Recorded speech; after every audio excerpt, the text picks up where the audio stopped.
안녕하세요. 야구론 기자들 송영도입니다. 올해도 벌써 어느덧 10월달로 접어들었는데요. 10월달에는 제약바이오 업계에 중요한 이슈가 기다리고 있습니다. 이름만 들어도 아실만한 기업들의 운명이 결정이 되는데요. 바로 코오롱 티슈진과 신라젠의 상장 폐지 여부가 판가름 나게 됩니다. 몇 년 전만 해도 코오롱 티슈진과 신라젠은 국내 제약바이오 기업들 중 가장 주목을 받는 기업이었는데요. 하지만 여러 이슈들이 발생하면서 장기간 거래 정지가 된 상황입니다. 한국거래소가 이들 기업에 대해 상장 폐지를 시킬지 아니면 거래 재개를 승인할지를 결정하게 되는 것인데요. 이들 기업이 만약 상장 폐지가 된다면 그 후폭풍은 상당할 것으로 예상됩니다. 신라젠의 경우 소액 주주가 무려 약 16만 명 이상인데요. 코오롱 티슈진도 소액 주주가 약 6만 명 이상이 됩니다. 이들 기업이 상장 폐지가 될 경우 약 23만 명 이상의 개인 투자자들이 손해를 볼 수밖에 없습니다. 특히 신라젠과 코오롱 티슈진은 국내 바이오 산업의 부흥기 시절 가장 주목받는 기업이었기 때문에 개인 투자자들의 투자 규모도 상당했던 걸로 기억을 합니다. 한국거래소 코스닥 시장위원회는 12일 신라젠의 상장 폐지 여부를 결정하게 되고요.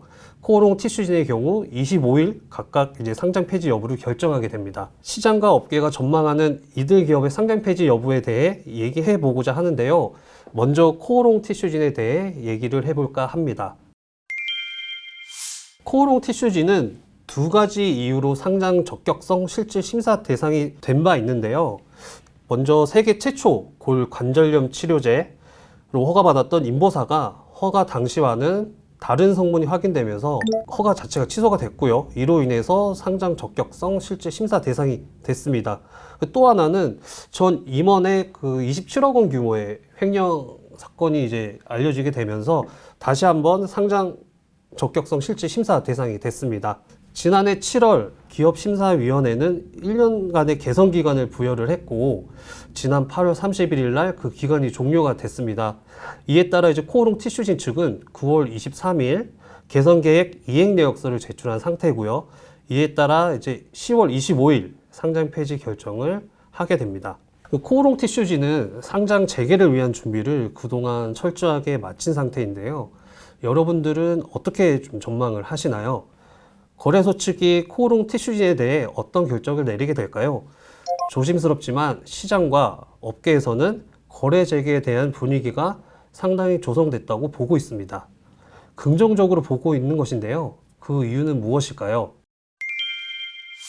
그 이유를 알아보기 위해서는 일단 거래소가 코오롱 티슈진 측에 어떤 것들을 요구했는지 좀 살펴봐야 합니다. 거래소는 코오롱 티슈진의 인보사 미국 3상 진행과 재무 건전성 확보를 요구를 했는데요. 이에 대해 코오롱 티슈진은 그룹사인 코오롱과 이웅렬 명예회장까지 나서는 등 전사적인 움직임을 보여왔습니다.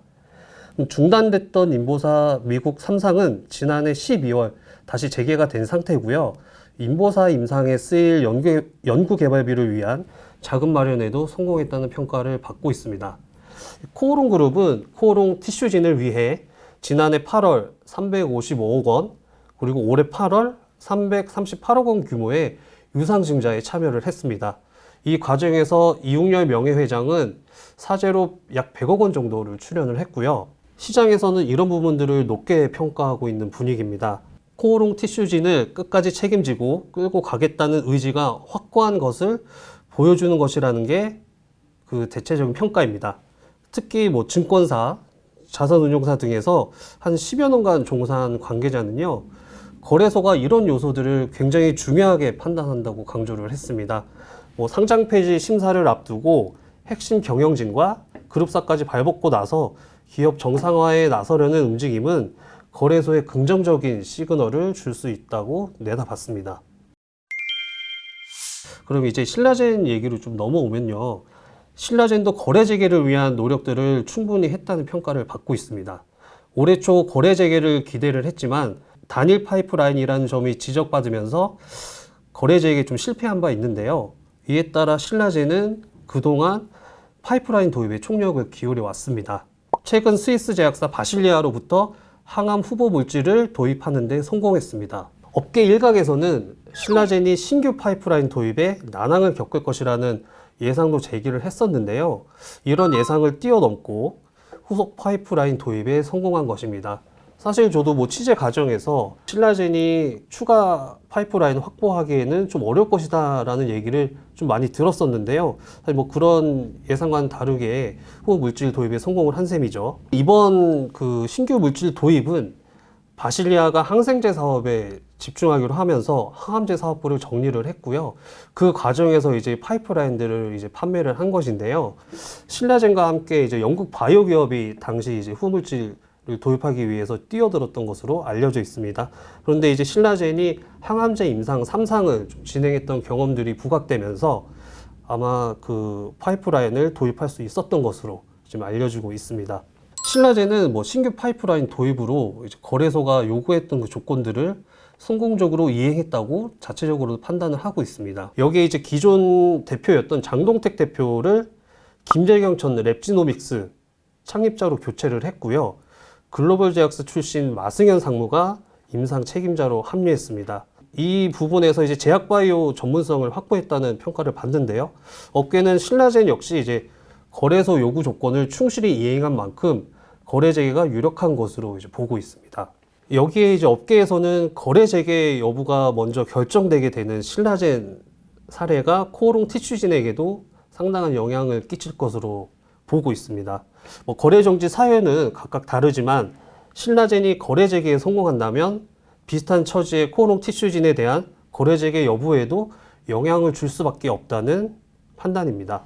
또 하나 이제 국내의 어려운 이제 경제 상황도 신라젠과 이제 코오롱 티슈진 이 상장 폐지 심사에 영향을 줄 것이라는 일각의 분석들도 나오고 있습니다. 뭐 세계적인 경기 침체와 이제 그에 따른 역대급 국내 경제 한파로 인해 수십만 명에 달하는 그 피해자를 양산할 수는 없을 것이라는 설명인데요. 뭐 코오롱 티슈진이나 신라젠 만약에 거래 재개가 되지 않고 상장 폐지가 된다면 약 23만 명의 개인 투자자들이 고스란히 그 손해를 받을 수밖에 없는 셈이죠. 그래서 이제 거래소 측에서는 그런 것들이 충분히 고민을 하고 조심스럽게 판단을 하지 않을까라는 게 업계의 이제 전망이자 분석입니다. 네, 오늘은 제약바이오 산업뿐만 아니라 사회적으로도 많은 관심과 이목을 끌고 있는 신라젠 그리고 코오롱 티슈진의 거래 재개 여부에 대한 업계 전망에 대해 간략하게 소개를 해드렸습니다.